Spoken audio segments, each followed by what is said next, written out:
Welcome to the Hurricane Forecasting Example. I'm Joseph Patton. I'll be your guide today from weatheracademy.org. And today we're going to be talking about the ongoing Hurricane Felicia as of 17 July 2021. First of all, starting with the current observations from the GOES 17 or GOES West satellite, we can see that we have a very mature tropical cyclone occurring in the Eastern Pacific, heading towards the Central Pacific.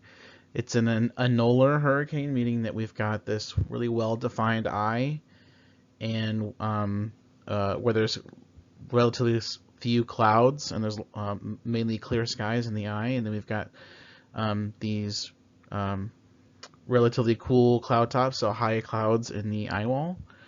In addition, we can see that the central dense overcast, or CDO, is mostly symmetric around the storm, also indicating that we've got a pretty healthy, mature tropical cyclone ongoing.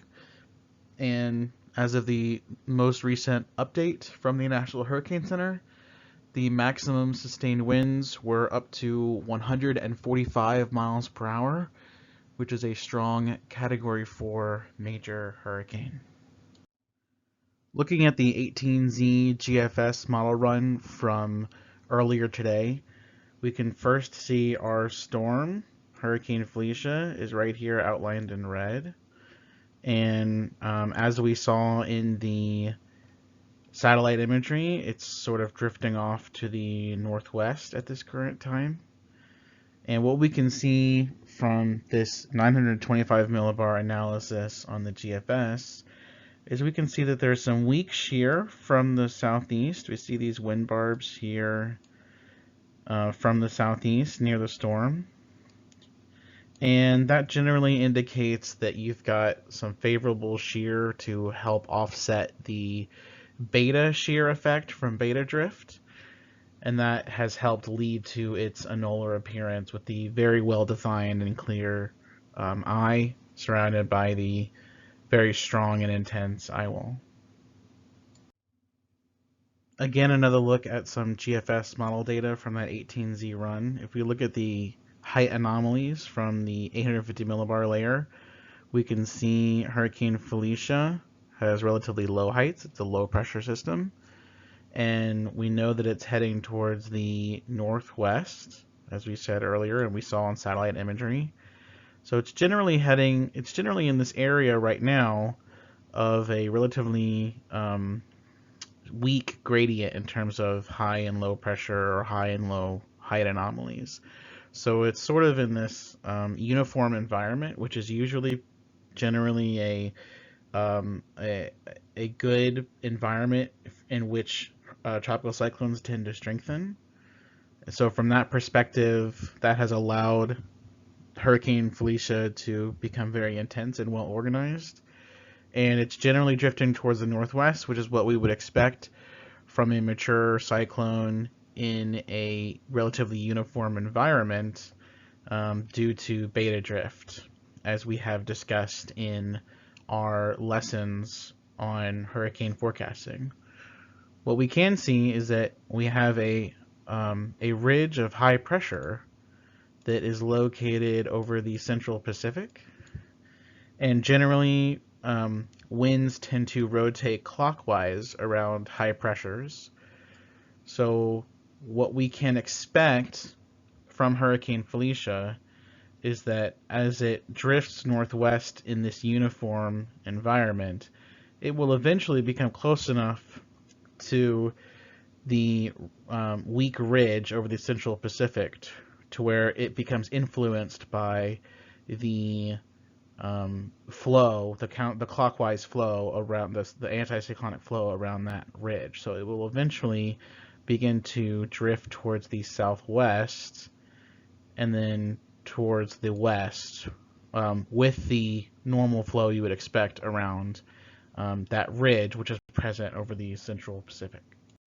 Now that we have a better understanding of the predicted track for Hurricane Felicia, we can also start to make an analysis of what the possible intensity values could be, or intensity amounts could be.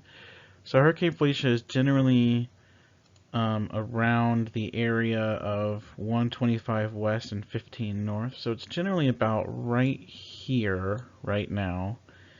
And as we discussed earlier, it's drifting towards the northwest, and then it will eventually be caught up in the flow around the ridge and drift back towards the southwest and the west.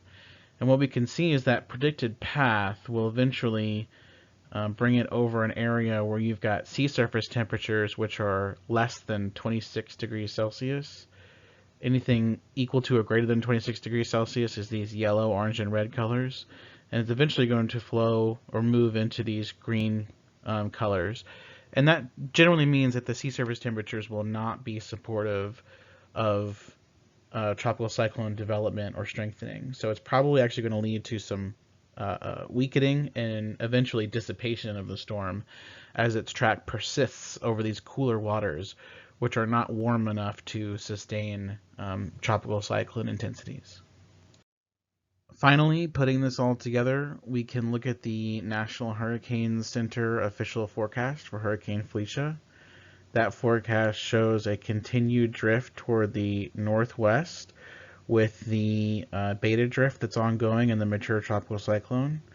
And then eventually, as it moves into these cooler waters further north and west, you can see that the intensity of the tropical cyclone decreases from major hurricane to hurricane and then eventually into a tropical depression as it goes into these cooler waters further west.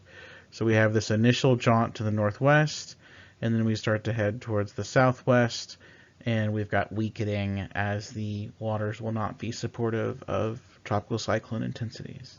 So that's our forecasting example for Hurricane Felicia. We can see how a mature tropical cyclone interacts with its environment and how that leads to changes in its track and intensities. So thank you for tuning in today, and pay attention. Go check us out at weatheracademy.org for more weather forecasting or just weather in general information. And of course, always pay attention to your local hurricane forecasting center or weather service when it comes to making decisions concerning ongoing weather. Thank you, and we'll see y'all next time.